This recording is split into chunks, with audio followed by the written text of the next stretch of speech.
And that was the last time the Minnesota Wild were in action on the ice, but we are so happy to have Zach Parise here joining us now from Minnesota. Zach, it looks pretty quiet there, which is surprising for a household of three little kids. How are you spending your time? What do your days look like right now these days? A lot of time with them.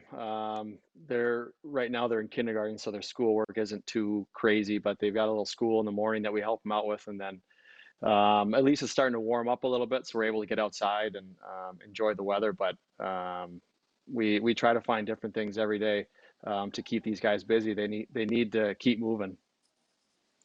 Yeah, I can imagine. I've heard from a lot of parents out there who have kids who are school age that they're actually learning new things every day. Have you found that to be true with even your kindergartners? There's a couple things.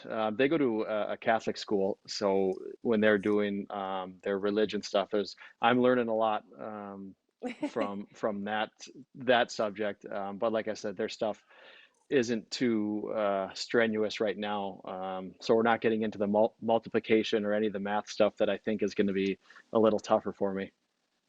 Yeah, exactly. So once the kids are finally asleep, do you have a favorite pastime that you enjoy? Is it a lot of Netflix or other shows online or just enjoying quiet? What does that time look like for you?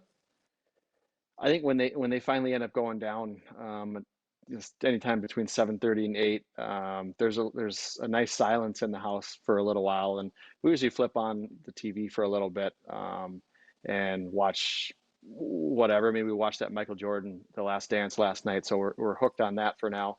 Um, but we try and find something to watch, but by the time our youngest sometimes gets up at 5:30 in the morning, so I feel like we're usually in bed. Like 10 o'clock is pretty late in this house right now.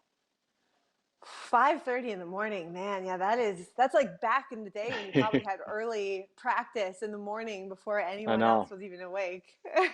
Do you have any hmm new It hobbies that you've come up with at this time? not I wish I did, but I don't have a lot of new stuff that I'm learning, unfortunately. But I feel like I should be with all this downtime. But it's been a lot of good time with the kids that with our job we don't get a lot of opportunities to do other than the summer. But um, it's been some good time at home with them and hanging out with them and playing sports around the house in the yard, keeping busy like that. Yeah, in some senses, you get to kind of treat this like the off season, just a little bit earlier of an off season. But then there's always that question I can imagine in the back of your minds in terms of are we going to be getting back to ice time anytime soon? So how have you been able to manage kind of resting your body? Are you in an off season program right now, or are you still trying to kind of keep it more like a bi-week program? Um, I think that's been the challenging part for everyone is trying to find that happy medium of are we going to play? If we're going to play, I got to stay in shape right now, but at the same time, is it a couple months away? I don't want to wear myself down.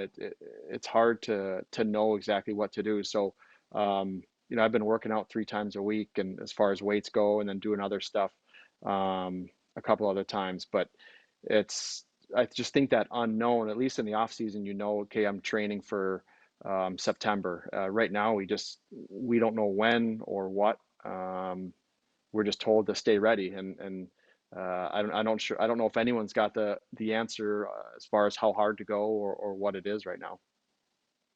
Yeah, and I think that unknown is just kind of the one thing that unites us all right now. Whether we're NHL stars like you or broadcasters like me or just whoever out there watching as a hockey fan, nobody really knows what to think of anything right now. I do know that the Minnesota Wild players came together and donated a lot to help arena workers still get paid for all the games that would have been played. And also, the Wild I saw on Twitter had a really awesome blood drive that was held inside XL Energy Center just a few days ago. Why is that so important for you and your teammates to still just try to find ways to be involved and help the community through all this? Well, I mean, I think it's important for everyone to help out the community, whether you're, us with the team or anyone. Right now, we're in a pretty tough time in this world, and if you can lend a hand in any type of way, and for us as a team, we know the importance of those people that are working with us at the rink, and um, with the stoppage, they're not able to work, and so it was important for us to get together and provide some money for them. And you want to help out in the community as much as you can, because these people, they make our game day operations, they make everything run for us, and so if we can help out, we love to be able to do it.